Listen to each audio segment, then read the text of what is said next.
साथियों, जिस धरती से मैं बात कर रहा हूं, वीर उदय खराड़ी को नमन करना चाहूंगा। इस उदयपुर का मालिक उदय खराड़ी की धरती से आज ये बात अपन कह रहे हैं साथियों। और मेरे सामने विराजमान वडील हमारे बड़े बुजुर्ग, मातर शक्ति, बड़े भाई, छोटे भाई, आप सभी को आपके छोटे बेटे के तरफ से, आपके छोटे भाई के तरफ से हार्दिक जोहार, अभिनंदन करता हूं साथियों। आज हम लोग क्यों एक हुए हैं, ये हमें विचार करने की जरूरत है साथियों।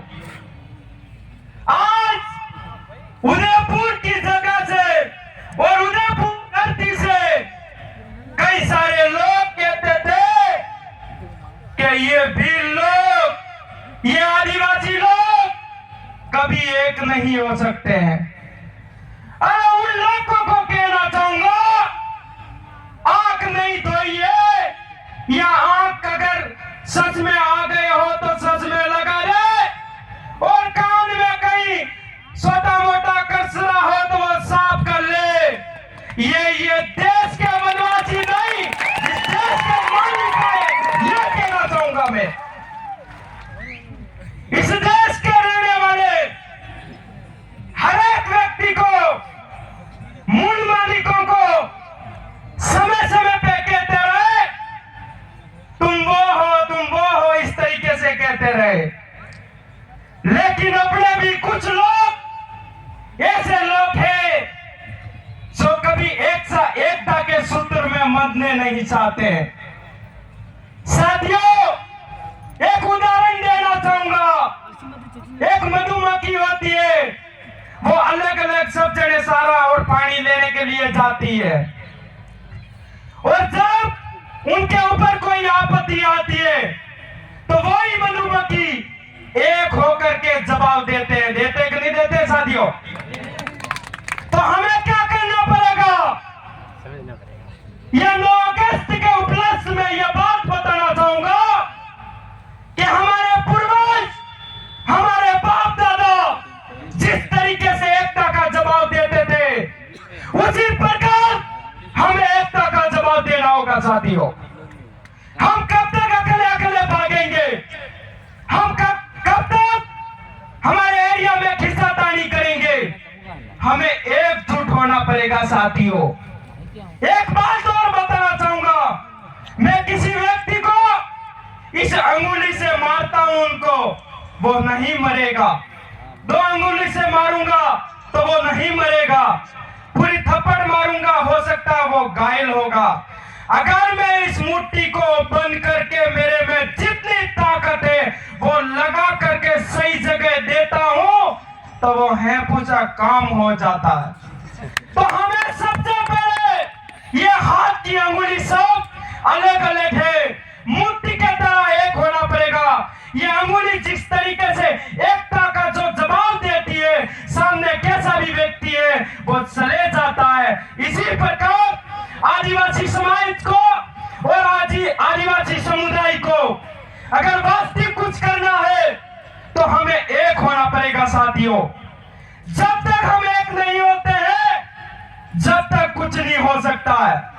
हमारी मकसद राणा पूजा भील को माला पहनाने से हमारा मकसद जो है वो पूरा नहीं होगा। हमारा मकसद दिल प्रदेश झंडे लगाने से हमारा जो सपना है, जो हमारा मकसद है वो पूरा नहीं होगा साथियों। वास्तविक हमारे दिलो दिमाग के अंदर जो बात होनी चाहिए, राणा पूजा भील ने क्या किया वैसा हमें करना पड़ेगा। टांटिया मामा ने क्या किया वैसा हमें करना पड़ेगा। भगवान बिरसा मुंडा ने क्या किया वैसा हमें करना पड़ेगा साथियों। कई सारे हमारे बीच में लड़ते लड़ते हमारे नौजवान साथी शहीद हो जाते हैं, और उनके विचारधारा को हम मार डालते हैं और उनको भूल जाते हैं। भूलने के बाद अपने अपने विचारधारा चलाते हैं, अपने अपने संगठन बनाने लग जाते हैं। अरे कौन मना कर आइए आदिवासी परिवार के अंदर विद्यार्थी है तो विद्यार्थी मोर्चा के अंदर काम करिए, युवा है तो युवा मोर्चा के अंदर काम करिए, 40-45 साल का कोई व्यक्ति है तो फिर प्रदेश मुक्ति मोर्चा में काम करिए, ऐसा कोई और बड़ी एज का है तो प्रभारी बन के काम करिए, अगर कोई ऐसा व्यक्ति है तो उनके स्वदेशी बन के काम करिए।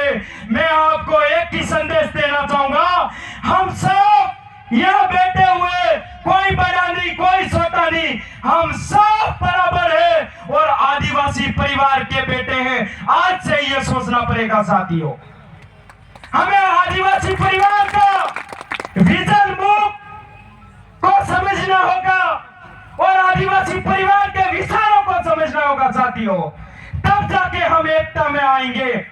बाकी यहाँ से उदयपुर जिले वाले हमें कहेंगे हमें उदयपुर आना है, हम कहेंगे उदयपुर क्यों जाएंगे। तो साथियों हमारा सब कुछ कहां से होता है, अगर गांव में छोटा भी कोई काम पड़ता है तो जिला कलेक्टर से वो काम होता है।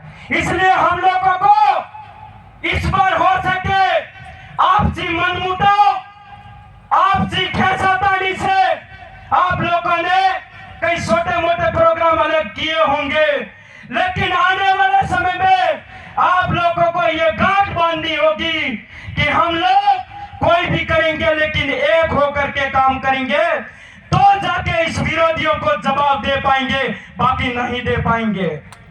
हमें समय मुझे बहुत कम मिला है और जितना मिला मेरे लिए उतना काफी है साथियों। 2 मिनट और लेना चाहूंगा और उसी 2 मिनट में मेरी बात को मैं खत्म करूंगा।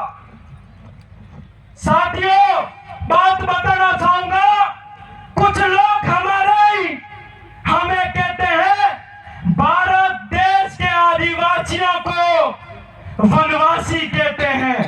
अरे उन लोगों को मैं कह देना चाहता हूं, उन्हें खराड़ी के धरती से ये यहाँ पे बैठे हुए इस पंडाल में जितने भी बैठे हुए ये वनवासी नहीं, इस देश के मूल मालिक है, ये गलतफहमी निकाल दीजिए। दूसरी बात, आदिवासी समुदाय के असामाजिक तत्व के लोग अपने ही लोग आदिवासी समाज को जमीनों से जल जंगल जमीनों से बेदखल कर रहे हैं, उनके मकान तोड़े जा रहे हैं। इस चीजों को भी सोचने और समझने की जरूरत है। दूसरी बात, आदिवासी समुदाय के अंदर मंदिरों की जरूरत नहीं है, सबसे ज्यादा स्कूल और टीचरों की जरूरत है। आदिवासी समाज के अंदर शिक्षा की जरूरत है, इस धार्मिक और इस चीजों की हमें जरूरत नहीं है। इसी आशा के साथ धन्यवाद। जय जोहार, जय आदिवासी, जय कुल प्रदेश।